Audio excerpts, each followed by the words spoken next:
दोस्तों, जैसा कि आप जानते हैं, भारत की राजधानी नई दिल्ली की आधारशिला तत्कालीन सम्राट जॉर्ज पंचम द्वारा रखी गई थी।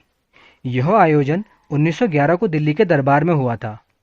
तब शहर की वास्तुकला और योजना दो British architect sir Herbert baker और सर एडविन लुटियन द्वारा बनाई गई थी। इसके बाद 13 फरवरी 1931 को भारत के वायसराय लॉर्ड इरविन ने दिल्ली का उद्घाटन देश की नई राजधानी के रूप में किया था।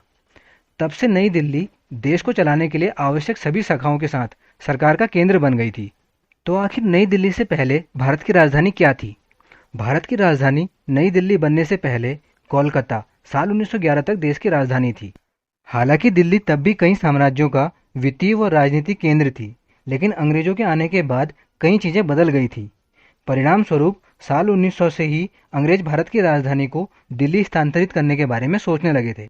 तो आखिर कलकत्ता से दिल्ली भारत की राजधानी स्थानांतरित करने के पीछे कारण क्या था? राजधानी स्थानांतरित करने के लिए जिन मुख्य कारणों को बताया गया था, उनमें से दिल्ली की लोकेशन मुख्य थी, क्योंकि कलकत्ता देश के पूर्वी तटीय भाग में स्थित था, जबकि दिल्ली उत्तरी भाग में स्थित थी। भारत की ब्रिटिश सरकार के अनुसार दिल्ली से भारत पर शासन करना आसान और अधिक सुविधाजनक था।